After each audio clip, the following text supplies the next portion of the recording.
Alors, nous appelons directement notre intervenante, notre intervenante est Sandy, Madame Sandy qui va commencer,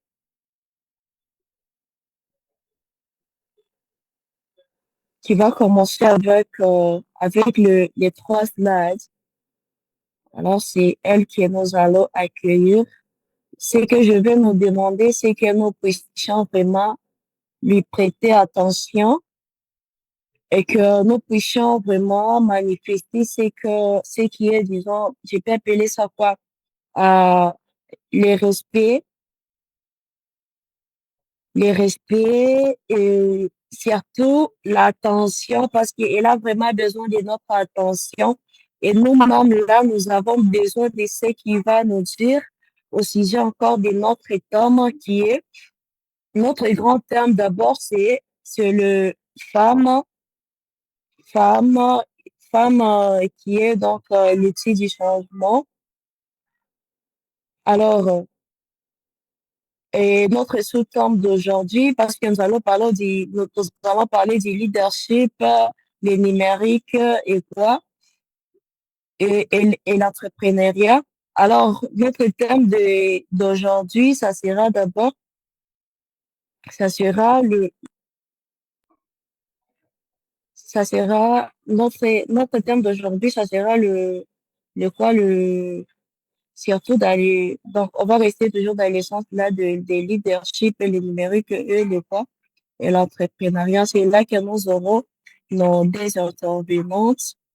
Alors, nous voulons commencer avec Maman Sandy. Vraiment, veuillez lui prêter l'attention. Soyons vraiment attentifs et ça va nous aider tous en plus. Alors, nous allons devoir l'accueillir. Bienvenue, Maman Sandy. Merci beaucoup. Avant, merci de m'accorder encore la parole. Et aujourd'hui, nous allons parler sur le leadership et l'engagement. Sur le leadership et l'engagement dans nos communautés. Avant d'être dans notre sujet, je veux que vous écoutiez attentivement ces trois pensées qui m'inspirent beaucoup. Aujourd'hui, nous ne parlons pas seulement de leadership, nous parlons du pouvoir des femmes à travers leur communauté. Parce que notre mois de femmes consiste aussi, euh, il faut que nous faisions l'appel à l'inclusion des femmes dans nos communautés. Deuxième pensée, c'est chaque femme ici a un potentiel de leader. Parfois, il suffit d'une seule fois qui ose parler pour que tout commence parce que beaucoup de femmes d'entre nous ont toujours eu peur de faire quelque chose, mais si une fois tu te mets en tête que si je fais ceci, j'ose faire ceci, je peux aussi être comme des femmes qui nous inspirent beaucoup. Troisième pensée, il faut aussi penser que si une femme décide de s'engager, elle ne change pas seulement sa vie, elle ouvre aussi la route pour toutes les autres. Quand nous décidons de nous engager dans nos communautés, dans nos entreprises, dans nos organisations, ce n'est pas pour nous-mêmes. C'est pour aussi aider d'autres femmes et leur donner aussi l'inspiration d'être dans ces organisations. Et premièrement, nous allons parler du leadership. Le leadership, par la définition, c'est savoir influencer et guider les autres vers un but commun. C'est pas être un chef qui fait peur, c'est être une guide qui inspire. Pour cela, un leader doit avoir quatre qualités majeures. Un bon leader doit avoir quatre qualités majeures. Premièrement, il y a la vision. Beaucoup de femmes n'ont pas, elles ont des visions bien sûr, mais elles ne savent pas comment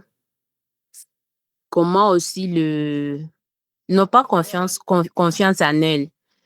Elle peut avoir des visions, elle peut penser, elle peut avoir des pensées auxquelles elle peut faire quelque chose qui peut innover, mais en réalité, elle n'a pas confiance en elle. Et pourtant, quand on voit la vision dans les leaderships, cela nous montre d'une personne qui peut chercher des solutions à un problème auquel beaucoup de gens n'ont pas vraiment trouvé des solutions. Lui, donc, son intention, il voit toujours dès loin. Il ne voit pas les problèmes, mais il voit toujours la solution. Deuxième qualité, il y a l'écoute. Écouter, c'est vraiment une qualité très majeure pour un bon leader. C'est quelqu'un qui ne décide pas seul, quelqu'un qui a toujours besoin euh, d'écouter les idées des autres avant de faire un projet, avant de prendre une décision. Donc, dans une entreprise ou dans une organisation, une société, dans des associations, un beau leader ne peut pas prendre des décisions seul. Il doit toujours écouter les autres pour prendre une décision. Parce qu'on a toujours dit que l'union fait la force.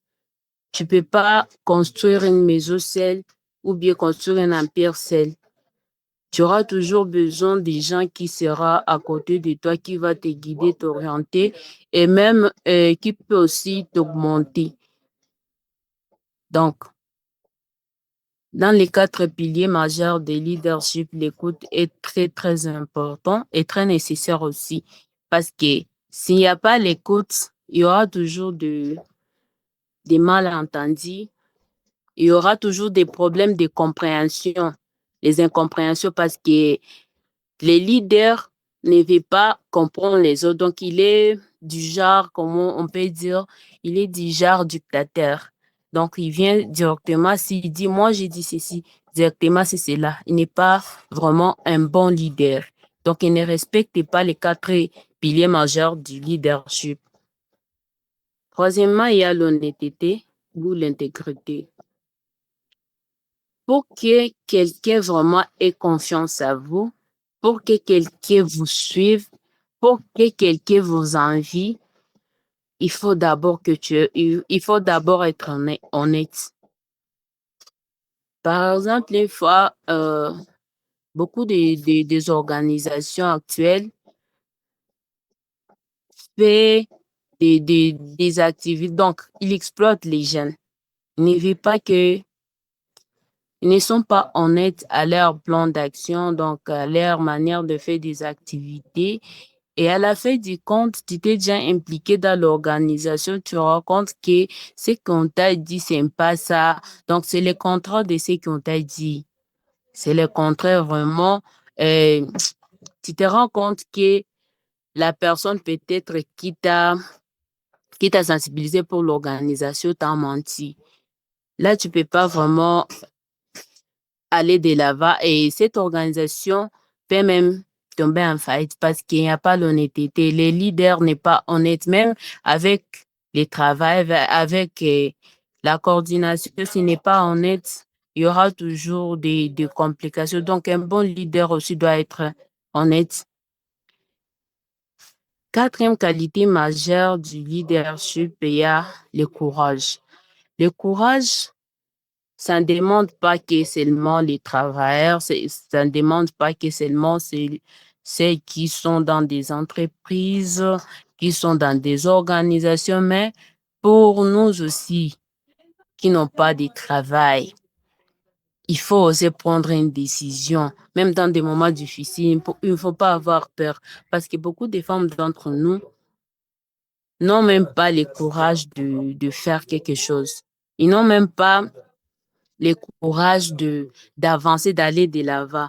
Imaginez un groupe où Tout le monde hésite peut-être de donner des décisions ou de donner des solutions, mais une femme se lève seulement, calmement, et l'esprit très posé, elle propose un plat clair, même sans titre. Donc, il n'a pas un titre officiel. Il est comme, je peux dire, c'est même pas un assistant dans une réunion quelconque. Donc, les autres ont peur de parler, ont peur même de donner leur plan de vie, de donner leur avis, mais elle se donne le courage de les faire.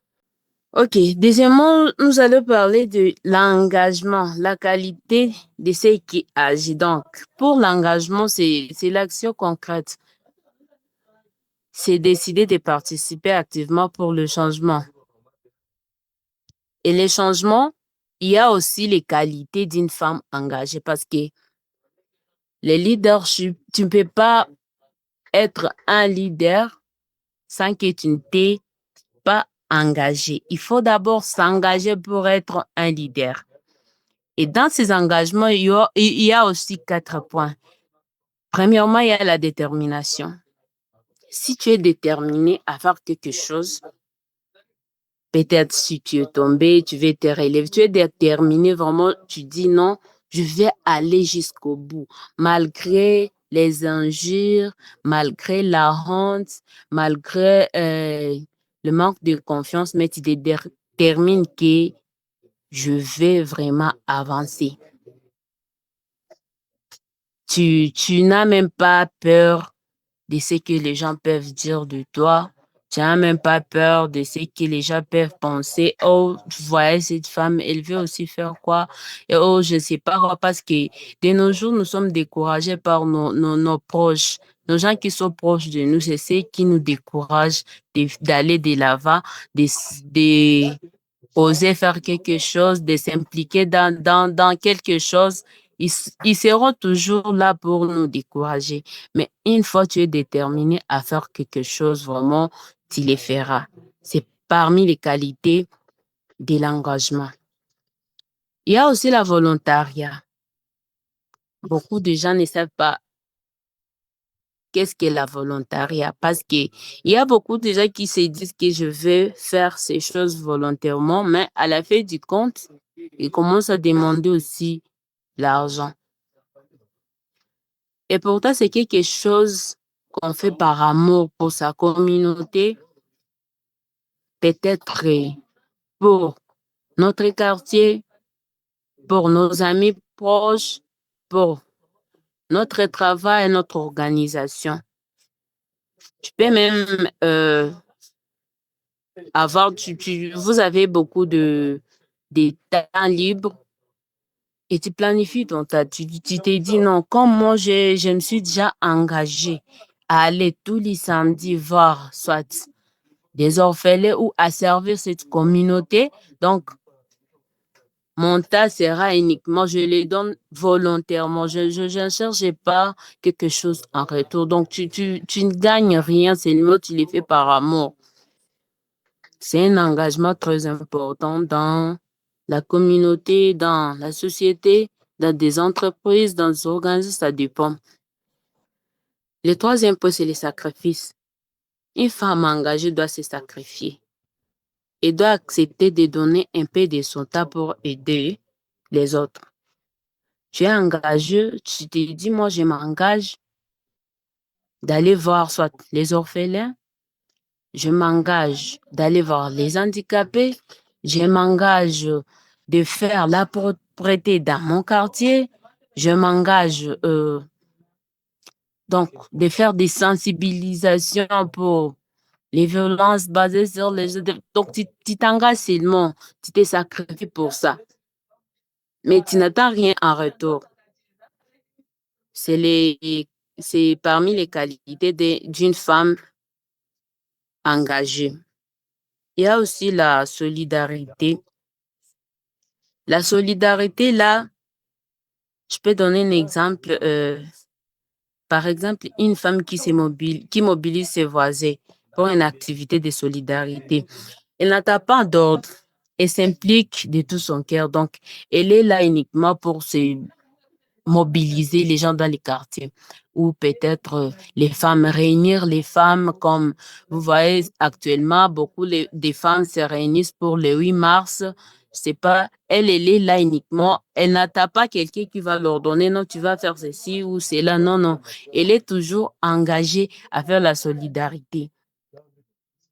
C'est quelque chose de très important dans l'engagement des femmes parce que c'est la qualité de ceux qui agit. Donc, être engagé, il faut d'abord agir. C'est pas dire que je suis engagé, pourtant il y a des choses que tu ne fais pas avec ton cœur.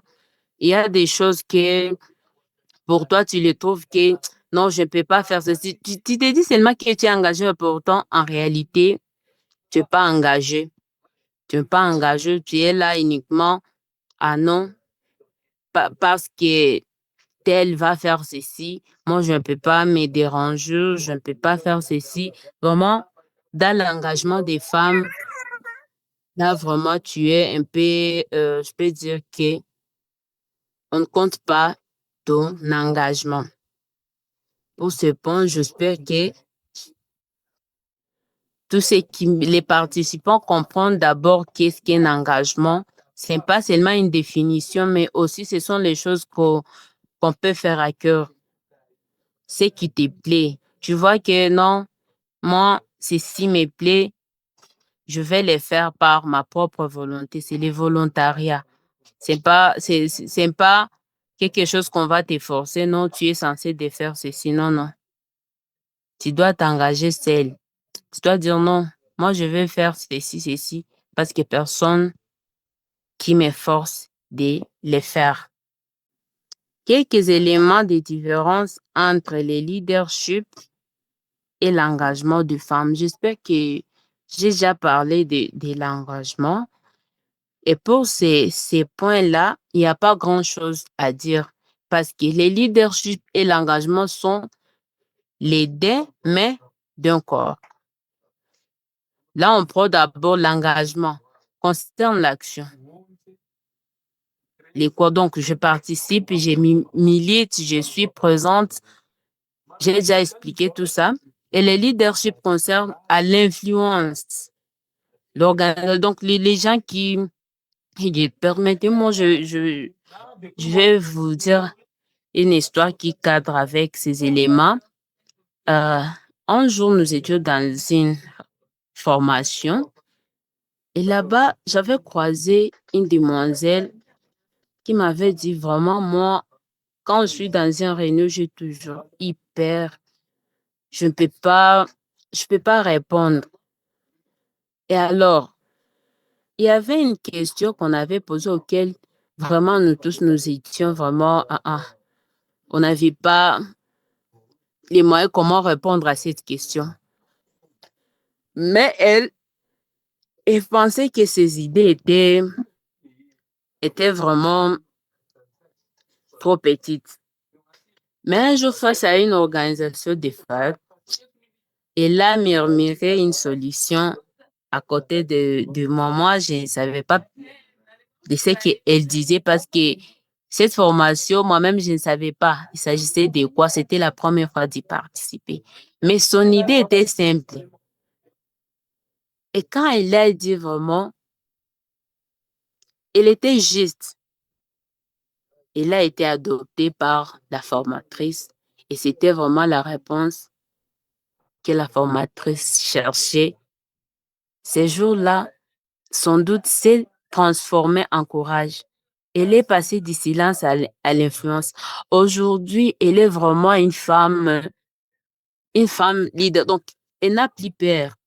Elle n'a plus peur de poser des questions dans une formation. Elle n'a plus peur. Donc, elle est déjà influente. Donc, pour poser des questions, pour donner des solutions, pour répondre quelle, à n'importe quelle question, elle est passée du silence à l'influence. Le leadership ne commence pas par un grand cri, mais pour un petit courage. Son courage vraiment m'a beaucoup m'a beaucoup plu. Et c'est là de nous autres. Avant, on n'avait pas même l'état pour parler devant les autres ou donner même quelques phrases comme ça. Mais suite aux différentes formations en ligne à présentiel, on a appris que il faut, il faut s'engager aussi. Si tu as vraiment besoin de faire quelque chose, tu dois le faire. Et c'est là qu'on nous montre que l'engagement est souvent la porte d'entrée du leadership. On commence par participer et on finit par guider. Si vous voulez devenir un leader, commencez par vous engager dans ce qui vous passionne. Parce que tu ne peux pas être un leader sans être engagé. Avant d'être un leader, il faut d'abord s'engager. Et tu dois t'engager dans des choses qui te passionnent, dans des choses auxquelles tu te sens vraiment, je suis, des choses qui t'inspirent, des choses auxquelles tu te sens vraiment, tu es libre de les faire. Tu te sens que si je fais ceci, je me sens vraiment, je me sens dans mes, comment je peux dire, je me sens vraiment, ton cœur est vraiment stable. Ton cœur est stable. Parce que toi-même, tu t'es engagé dans les choses que tu veux d'abord. Mais si tu ne les fais pas, non, non, tu peux pas savoir. Peut-être, si, tu sais même pas, tu sais que tu aimes. Non, non, tu ne sais pas. Et là, moi, je comprends que euh, l'engagement et le leadership, ce sont deux choses très différentes, mais avant d'être un leader, tu dois d'abord t'engager. Troisième point, je vais parler des avantages et opportunités. Avantages et opportunités. Quand une femme s'élève, les barrières tombent. Ici, il y a sur les plans économiques, c'est le chemin vers l'autonomisation financière. Une femme leader crée sa propre richesse. Comment? Comment nous pouvons créer notre propre richesse? En faisant l'entrepreneuriat, parce que ce sont les seules choses qui nous restent aujourd'hui. C'est pas penser seulement à être dans des bureaux. Il faut toujours créer. Il faut toujours créer quelque chose qui va t'aider et qui va aider aussi la communauté. Sur les plans politiques, c'est l'accès aux tables de décision. On décide plus pour nous, on décide avec nous. Donc, sur les plans politiques, là, ça nécessite aussi la décision des femmes. Par exemple, vous êtes dans une société, les décisions ne viennent que seulement des hommes. Et pourtant, les femmes aussi ont droit aux décisions. Et c'est ce que nous disons tous les jours et ce que nous faisons appel aux femmes de faire. Sur les plans sociaux, c'est la promotion des droits humains. Nous devons les boucliers de notre communauté contre les injustices. Et c'est la voix des femmes qui compte. La voix des femmes qui compte. Nous pouvons faire nous-mêmes nos sensibilisations sur les violences, sur les injustices actuellement. Et c'est une opportunité pour nous, les femmes. C'est les plats culturels, l'éducation. Nous transmettons la solidarité comme une valeur sacrée. Nous avons cette opportunité-là. Et ce que les femmes font souvent, c'est trop. Donc, c'est très sollicité dans beaucoup de communautés. Là où la voix d'une femme est rehaussée, vraiment, on l'accompagne toujours. En conclusion, pour ne pas beaucoup parler, et pourtant nous allons intervenir à deux, le leadership est notre vision. Parce que moi aussi, ça me regarde, et même les participants. Le leadership est notre vision. Et l'engagement est notre force. Quand une femme s'engage, elle inspire. Quand nous nous engageons ensemble, la communauté change. Croyons-en, il faut oser agir. Et souvenez-vous que chaque action compte. Tout ce que vous faites, ça compte. Tout acte qu'on fait même partout où nous passons. Vous pouvez faire quelque chose et puis vous allez vous dire non, ce que je fais, ce n'était pas bon. Mais tout acte vraiment est nécessaire dans la communauté et ça compte beaucoup. Alors, nous invitons Madame Elisabeth. Bienvenue, Madame. Merci pour la parole m'accordée. Merci beaucoup, cher Ritz. Et merci à Maman Sandy pour sa présentation. Chers participants, participantes, c'est juste une suite que je vais faire, comme on l'a dit, que c'est une même présentation que nous faisons ensemble. Alors, Madame venait déjà de nous parler de l'objet du leadership, de l'engagement de femmes, des différences qui existent entre le leadership, l'engagement de femmes, ainsi que les opportunités qu'il y a lorsque les femmes sont vraiment engagées. Et à mon niveau, je vais commencer par les avantages qu'on tire lorsque les femmes sont vraiment engagées. Et parlons, cher Ritz, tu vas descendre un peu vers les avantages. Je voulais juste faire un petit rappel. C'est quoi l'avantage? Et ensemble, nous allons comprendre que les avantages, ce sont le bénéfice, le point positif ou les atouts qu'on possède déjà ou qu'elle obtient dans une situation donnée. Et donc, ces avantages-là, c'est-à-dire ces bénéfices, ces points positifs, ces atouts qu'on a, ont un caractère qui est généralement acquis ou présent au moment où on les identifie. Et en termes d'exemple, nous allons voir que avoir une bonne réputation est un avantage pour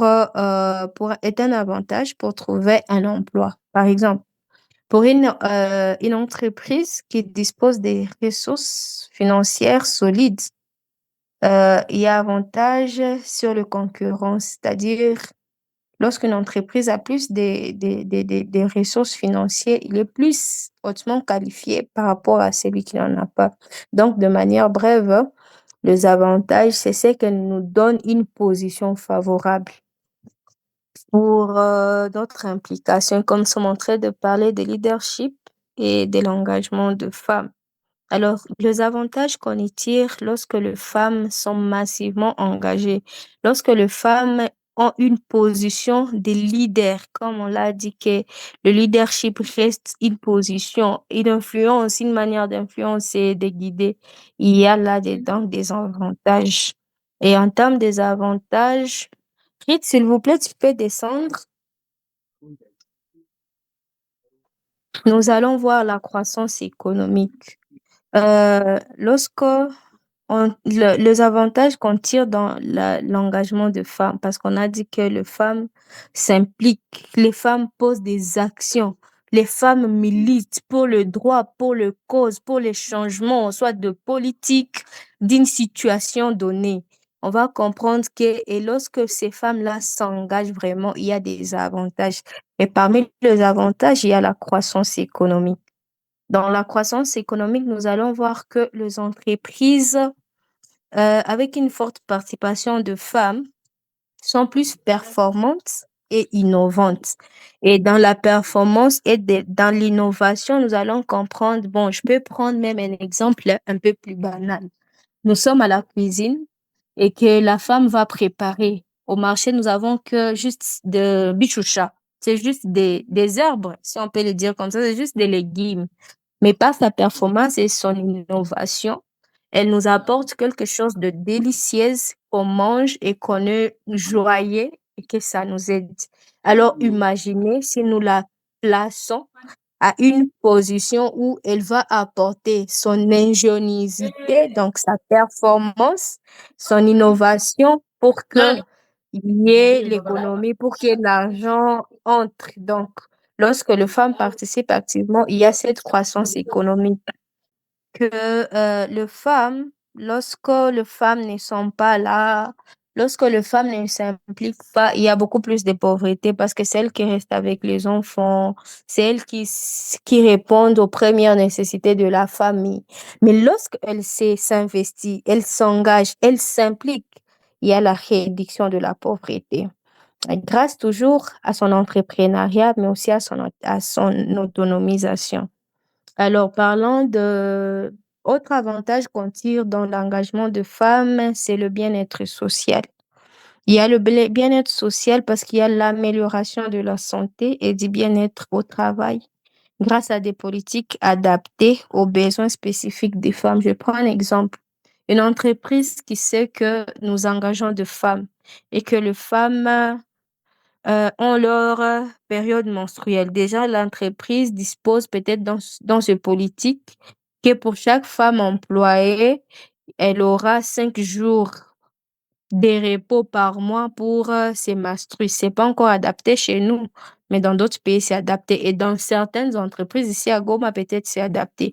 Donc, ces changements, ce sont de ces avantages-là et ça va contribuer au bien-être social. Parce que lorsqu'on voit que cette femme-là, on a quand même considéré, non seulement on peut négliger la période menstruelle, mais on s'est dit, par exemple, pour une femme qui a accouché, on sait qu'on respecte son congé de maternité, on respecte, ça va aider à ce que le bien-être s'améliore au travail. À travers sa présence dans le domaine de travail, il y aura des politiques qui seront améliorées et adaptées par rapport à ses besoins spécifiques. Il y a aussi, toujours dans le bien-être, il y a aussi le renforcement de la cohésion sociale et de la résilience de communauté. Parce que lorsqu'il y a le bien-être dans la communauté, la solidarité se laisse sentir dans la communauté. Et lorsqu'il y a la solidarité, la résilience communautaire reste aussi grande et le développement sur le plan personnel est visible et vivable. Et c'est pourquoi on va aussi parler du bien-être. Alors, toujours les avantages qu'on tire lorsque les femmes s'engagent beaucoup plus et imposent leur leadership. Il y a aussi l'égalité et la justice. On va voir que l'égalité et la justice, nous allons comprendre, il y a des avancées vers une société plus équitable et inclusive parce que les femmes participent, les femmes donnent leur point de vue, leurs points de vue sont considérés et les femmes jouissent pleinement de leur potentialité, c'est-à-dire si une femme, elle est capable, elle est en mesure, elle fait la chose, elle accomplit des choses et elle est respectée par rapport à ce qu'elle donne à la communauté. Et du coup, il y a l'avancée dans l'équitabilité et l'inclusion. Toujours dans l'équitabilité, la justice, nous allons comprendre qu'il y a la diminution de discrimination et des stéréotypes du genre parce que on dira plus que bon, les femmes qui travaillent sont comme ça parce que ça sera une pratique presque généralisée dans la communauté. Beaucoup de femmes travaillent et elles gèrent bien leur ménage. Elles restent obéissantes, elles restent polies envers la communauté. On comprendra que ah donc c'est normal, une femme peut travailler, elle reste telle que l'est et on va comprendre que ces discriminations et des stéréotypes au genre commencent à diminuer dans notre communauté. Ce sont les avantages qu'on tire lorsque les femmes s'engagent et gardent leur leadership en tant que femmes. Au-delà de ça, il y a aussi la durabilité, la stabilité, c'est-à-dire des familles, des institutions, parce que il y a au moins les femmes qui investissent, les femmes qui sont là, leur bien-être social est respecté, leur point de vue, il y a l'inclusion, il y a l'équitabilité, l'égalité des sexes, de genre qui est respectée. Vous allez voir qu'il y a la durabilité, la stabilité dans nos communautés. Cette liste n'est pas exhaustive, mais c'est parmi les quelques points qu'on tire donc, ce sont les avantages qu'on tire lorsque les femmes sont engagées, lorsque les femmes posent des actions concrètes dans la communauté, lorsque les femmes militent pour le droit des autres femmes, de leurs propres droits et pour le droit des autres femmes. C'est un peu ça. Alors, après les opportunités, les avantages, nous allons voir quand même quelques défis. Parce que nous sommes là pour, nous sommes en train de nous conscientiser et de voir comment est-ce que nous allons aider à cette femme-là qui s'implique déjà, qui s'engage déjà, comment est-ce que nous allons la relever, l'accompagner afin que son engagement soit aussi effectif dans notre communauté. S'il vous plaît, Ritz, nous pouvons descendre. Alors, parlons de défis et le défi majeur du leadership et de l'engagement de femmes. Ici, nous allons rappeler qu'un défi est un obstacle et dans le cadre du leadership et de l'engagement de femmes, c'est cet obstacle qui freine la progression de la femme à des postes ou positions de décision.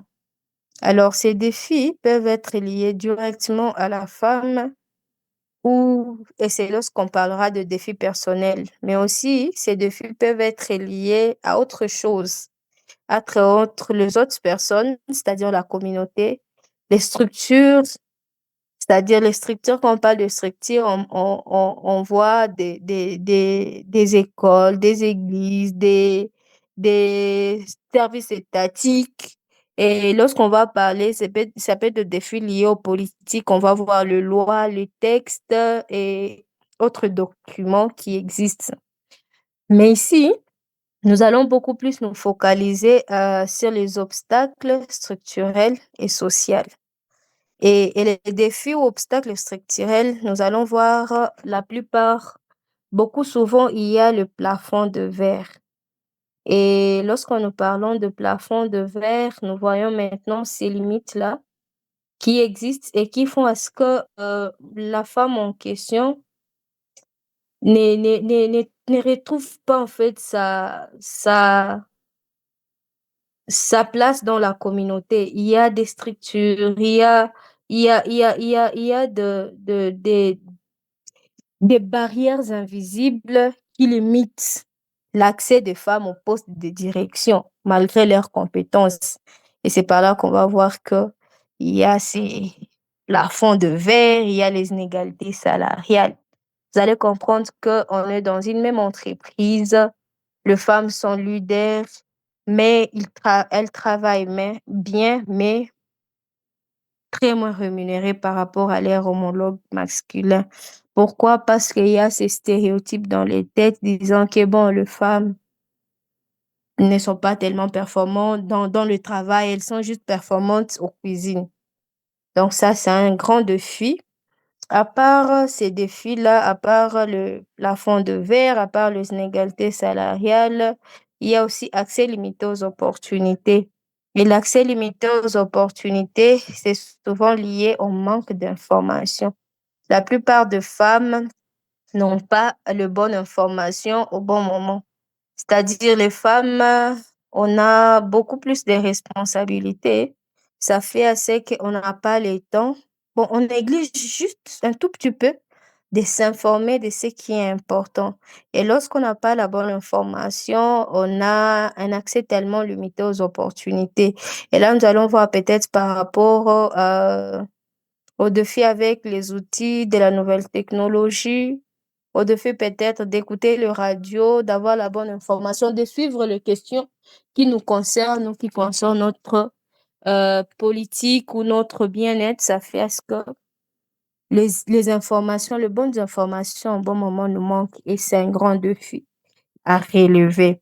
Il y a, par exemple, les stéréotypes et les biais, c'est-à-dire les stéréotypes de genre, le double contrainte. Dans le double contrainte, nous allons comprendre que les femmes, elles sont trop, si elle est trop ferme, on va dire, on va la juger dire. Et si elle est trop conciliante, on va la juger faible. Donc, double bind, il y a ce que les femmes rencontrent. Donc, du coup, elle doit être moyenne, ni chaud ni froid. Parce que si elle est un peu froide, on va dire, ah, elle est faible. Si elle est un peu chaude, on va dire, ah, elle est dire. Et du coup, elle sera écartée de la communauté. Donc, elle sera jugée. C'est parmi les obstacles qui font à ce que les femmes, peut-être, ne s'impliquent pas vraiment comme elle devrait le faire, comme elle a besoin de le faire. On peut descendre? Oui, alors, pour finir, c'est juste un appel à l'action. Comment est-ce que nous allons surmonter ces défis et promouvoir le leadership ainsi que l'engagement de la femme? Parce que il y a plusieurs actions sont possibles ici, mais la conscience communautaire, sans S, et l'implication des hommes sont plus nécessaires, c'est-à-dire, nous sommes en train de parler de l'engagement des hommes, des femmes, je m'excuse, mais nous savons que l'homme reste notre partenaire incontournable. C'est comme, par exemple, aujourd'hui, quelqu'un m'a demandé, ça concerne seulement les femmes? Et je lui ai dit non, c'est pour tout le monde. C'était presque très, très, très fermé. Mais bon, il m'a dit partagez-moi le lien. Je lui ai quand même partagé, je sais pas s'il il est là ou il n'a pas pu être là. Pour dire que nous devons comprendre que la conscience communautaire et l'implication des hommes restent tellement nécessaires. Parce que aussi longtemps on parlera entre femmes de nos problèmes qui dépendent beaucoup plus des hommes pour que ces problèmes se résolvent. Tutakuwa tuko na jisema ako. Mais si nous approchons les hommes et ensemble nous réfléchissons, nous leur montrons l'ampleur des conséquences qui est liée au manque de l'implication de femmes, au manque de l'engagement de femmes et qu'eux-mêmes comprennent l'importance de faire participer la femme. En ce moment, le changement sera possible, le changement sera effectif parce que le changement reste aussi un grand processus. Mais d'abord, comprenons que la conscience communautaire et l'implication de l'homme restent tellement nécessaires pour ces changements. Alors, en termes appel à l'action, chers participants, participantes, nous avons l'obligation de revoir notre éducation. Éducation de le bas âge. Actuellement, l'éducation, c'est parmi le de femmes, défi de femmes dans l'engagement. C'est exemple. Peut-être nous qui sommes là, nous avons compris et peut-être dans nos familles, on nous a dit que tu es capable, tu peux aussi le faire.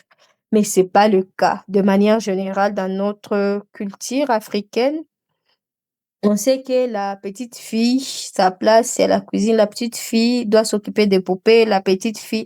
Donc, c'est juste une éducation. On ne nous dit pas 1 + 1 = 2, mais déjà la manière dont on nous inculque les choses nous montre que c'est comme ça qu'une femme doit se comporter. Une femme ne parle pas là où il y a des hommes. Une femme, et du coup, ça nous ferme. Et donc, l'éducation de le bas âge reste un des piliers, une des actions pour surmonter le défi auquel les femmes font face. Dès le bas âge, ayons de mots avec quoi nous allons éduquer nos enfants, filles comme garçons.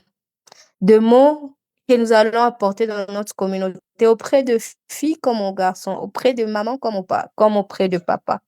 C'est l'éducation qui est le plus important. À part l'appel à l'action, autre action à faire, le sensibilisation communautaire.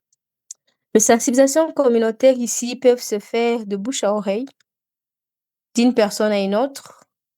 Par exemple, là où c'est ma sphère d'influence, c'est-à-dire là où je peux parler et qu'une personne va m'écouter. Ça peut être, par exemple, dans ma chorale, dans mon église, peut-être dans mon quartier, peut-être dans un groupe de femmes auquel je participe. À chacun de nous de voir sa sphère d'influence. Où est-ce qu'elle peut parler et qu'on peut l'écouter facilement. Accorder des responsabilités aux jeunes filles pour le préparer à cette position dans l'avenir. Nous avons dit que le leadership, c'est une position, c'est une attitude à pouvoir guider, influencer, mais quelqu'un ne le fera pas juste comme ça pendant il ne l'a jamais fait. Donc, c'est important que les jeunes femmes, les jeunes filles soient habituées à cet exercice pour qu'elles s'y impliquent vraiment et qu'elles sachent que c'est normal.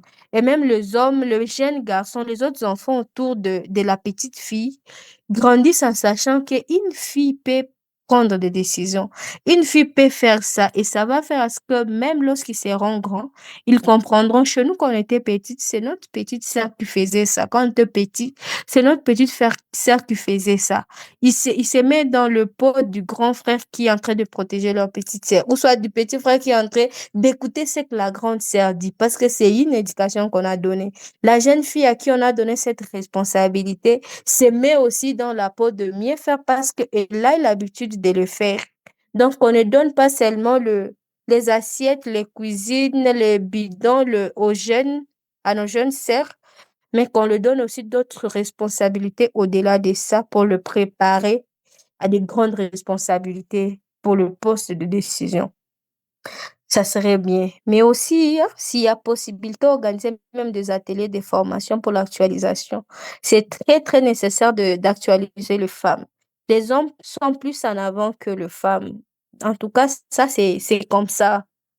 Et ils sont plus en avant, pourquoi? Parce qu'ils discutent entre eux. Et entre eux, ils ne discutent pas des histoires banales. Ils discutent de la politique, de l'économie, de l'énergie, de, en fait, des choses qui sont en actualité.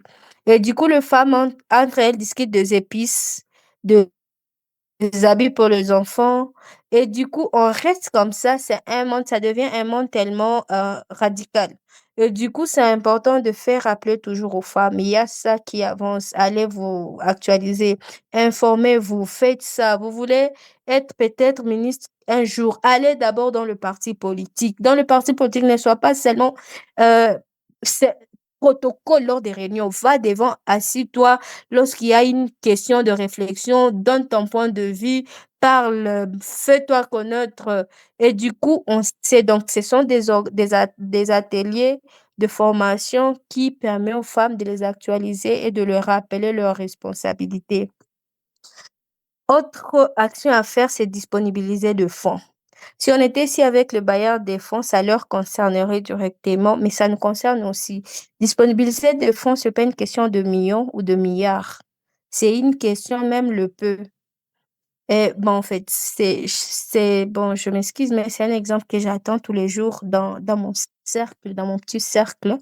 On me dit qu'une fille est facilement manipulable. Donc, les filles subissent des violations. Ça peut être le harcèlement ou le viol ou le violence sexuelle.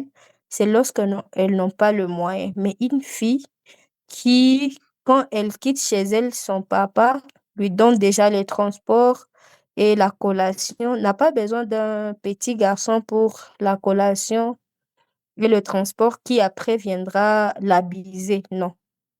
C'est-à-dire, la femme a besoin de ces fonds flexibles. Moi, je les appelle les fonds flexibles. Donc, les disponibles juste pour sa sécurité. Elle en a besoin. Et non seulement pour sa sécurité, mais aussi pour qu'elle réponde aux urgences autour d'elle et amplifier son engagement. Et là, quand on va parler de plus des femmes, on va dire amplifier leur engagement. Mais lorsque la femme a ses petits quelque chose dans sa poche, elle est sûre, elle est confiante, elle n'est pas manipulable parce qu'au moins elle a quelque chose. Et c'est parmi les défis que nous avons auxquels nous devons faire face. Avoir des disponibles pour les femmes, garantir la sécurité économique de la femme. Et ça fera, c'est que elle prend des plats et elle sait parler parce que je donne un exemple. Nous sommes dans une réunion ensemble et je sais que celui qui parle là, c'est celui qui va m'acheter le méga. Moi, j'ai une idée contraire à son idée. Est-ce que je vais dire cette idée-là pendant que je sais que c'est lui qui va m'acheter des mégas? Ça ne passe pas. Mais si mon argent propre à moi, je vais lui dire non, papa, c'est pas comme ça. On pense que c'est comme ça, comme ça. Et ensemble, les autres vont valider. Bon, ça, c'est une idée qui va nous permettre à avancer. Et vous allez voir que la place de la femme sera vraiment considérée. Vous allez voir que les implications, l'engagement de la femme ne sera plus vain, mais ça sera efficace, effective et ça va aider la communauté. Ça va contribuer à cette durabilité, à cette stabilité, à l'égalité, à l'inclusion et au bien-être des communautés. Et c'est ce que nous recherchons. Donc, pour finir, nous parlons du leadership et de l'engagement des femmes. Nous avons parlé de l'objectif de leadership, de l'engagement de femmes, des éléments de différence entre objectif et entre leadership et engagement de femmes. Mais nous voyons toujours que ce sont des choses qui vont presque de pair parce que lorsqu'on est leader, on influence et lorsqu'on est en train d'influencer, il y a des actions qu'on est en train de mener et c'est ce qui montre même notre engagement. L'engagement de femmes est spécifique aux femmes parce que ce sont des femmes dont on parle. Et on voit leur implication, leur action dans la défense de droits, de causes ou de quelque chose qui concerne les femmes et toute la communauté. Parce qu'on dit toujours qu'éduquer une femme, c'est éduquer toute une nation. Et aussi, nous avons parlé des opportunités que les femmes ont lorsqu'elles s'engagent. Nous avons parlé des avantages qu'on tire de l'engagement même de femmes. Donc, nous, on profite lorsque les femmes s'engagent. C'est toute la communauté qui profite. Lorsque les femmes s'engagent, elles ont elles-mêmes des opportunités. Donc, c'est nous, la communauté qui gagnons et les femmes qui gagnent aussi. Nous venons de parler des défis. Et ces défis-là, nous avons parlé maintenant de comment surmonter et c'est notre appel à l'action. Ces femmes-là ont besoin d'être attendues et que leur engagement ne soit pas vain, mais que leur action soit profitable à toute la communauté et c'est ce que nous vous demandons pour ces moments que nous venons de passer ensemble. Comme je l'ai dit, dans les actions, il y a la sensibilisation. N'attendez pas que Skill ou autre initiative nous appelle pour venir sensibiliser. Sensibilisons à notre sphère d'influence. Là où on va nous écouter, à ces personnes-là qui nous écoutent. Parlons du bien de la femme. Les femmes sont capables, les femmes sont prêtes même, mais elles n'ont pas peut-être le moyen. Elles n'ont pas peut-être la bonne information. Elles n'ont pas peut-être les endroits où exercer leur potentialité.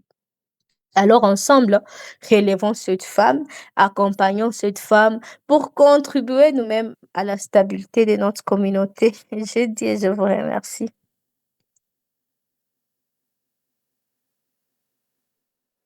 Merci beaucoup, Madame Elisabeth.